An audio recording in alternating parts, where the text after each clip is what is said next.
நம்ம யூடியூப்ல இப்போ விஆர் வீடியோன்னு போடுறோம். அதாங்க இப்போ நம்ம கையை வச்சு ஸ்க்ரோல் பண்ணி பார்த்தோன்னா, இல்லை தள்ளி தள்ளி பார்த்தோன்னா, நம்மளுக்கு ஏற்ற மாதிரி ஃப்ரேம்ஸ் எல்லாம் டிசைட் பண்ணி பண்ணலாம் இல்லைங்களா? அந்த மாதிரி வீடியோஸ்லாம் இப்போ சமீப காலமாக எடுத்துகிட்ருக்கேன். அதை எடுக்கிறப்ப ரெகுலராக எடுக்கிறத தாண்டி நம்ம கேமராவை கொஞ்சம் கிட்ட மேலே அந்த மாதிரிலாம் பொறுமையாக கேமராவை எடுக்கணும். அதனால் நான் என்ன பண்ணேன், இந்த பீச் செக்மெண்ட் எடுக்கலாம் அப்படின்னு சொல்லிட்டு அலை கூடவே அப்படியே நம்ம கேமரா ட்ராவல் பண்ணால் எப்படி இருக்கும் அது மாதிரி ட்ராவல் பண்ணுறது. அப்புறம் பாறை இருக்கு இல்லைங்களா, பாறைக்கு நடுவில் விட்டோன்னா அந்த பாசிகள்லாம் இருக்கும் இல்லைங்களா, அந்த கேமரா பாசிகளை கவர் பண்ணுறது. அப்புறம் நண்டு, அதுக்கப்புறம் அந்த பாறையில் இருக்க அழுக்குகள், இது எல்லாமே கவர் பண்ணுற மாதிரி இருக்கும். ஏன்னா அந்த விஆர் மோடில் பார்க்குறப்ப உங்களுக்கு கேமரா உள்ளேயே நீங்கள் போயிட்டு நீங்களே லென்ஸை வழியாக பார்க்குற மாதிரி ஒரு ஃபீல் கொடுக்கும்.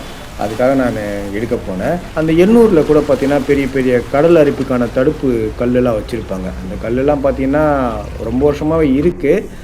ஆனால் சமீப காலமாக இந்த மாடல் ஷூட் எடுக்க போகிறேன்னு சொல்லிட்டு போனாங்க பார்த்தீங்களா, அதுக்கப்புறம் தான் அந்த இடம் ஓவர் ட்ரெண்ட் ஆகிடுச்சு. கூட போலீஸ்காரங்களாம் அங்கே நின்று வரவங்க போகலாம் அடித்து ஓட விட்டுருக்காங்க. கடலில் இழுத்துன்னு போய் தொலைங்கடா அப்படின்ட்டு. ஸோ 2 கல்லில் ஏறி தாண்டிட்டேன். அது கெத்தா தாண்டலாம்னு சொல்லிட்டு தாண்டிட்டேன். 3வது கல்லில் கீழே குனிஞ்சு பார்த்தா பெரிய பாறை பொழந்துட்டு கீழே விழுந்தால் பொழந்துரும் மண்டை அப்படின்னு சொல்லிட்டு என்ன பண்ணேன், அப்படியே பொறுமையாக இறங்கி அப்படியே பொறுமையாக நம்மளுக்கு ஏற்ற மாதிரி வழியில் இறங்கி கீழே போய் பார்த்தப்போ ரொம்ப அழகாக இருந்தது. அந்த வேவ் பார்க்குறப்ப நல்லா இருந்தது. அதே மாதிரி அந்த அலையோட தன்மை, அந்த கல்லுக்கு நடுவில் அந்த அலை வருது இல்லைங்களா, அதுவும் பார்க்க ரொம்ப அருமையாக இருந்தது. இப்போ நீங்கள் விஆரில் பார்த்தீங்கன்னா இது கண்டிப்பாக இது நான் சொல்கிறது உங்களுக்கு புரியும் நினைக்கிறேன். பாறைக்கு மேலே அந்த கல்லெல்லாம் பார்த்தீங்கன்னா குட்டி குட்டி நத்தைகள், அப்புறம் நத்தை ஓடுகள், அதெல்லாம் இந்த சிற்பிகள்லாம் சொல்லுவாங்களா, அதெல்லாம் ஓட்டிகிட்டு இருந்தது. அதெல்லாம் உயிரோட தான் இருந்துச்சா செத்து போச்சான்னு தெரியல. ஆனால் அது பார்க்க ரொம்ப நல்லா இருந்தது.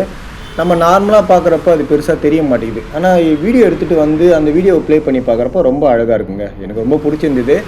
இந்த விஷுவலை நான் 2-3 பார்ட்டாக நம்மளோட யூடியூப் சேனலில் நான் அப்லோட் பண்ணியிருக்கேன்.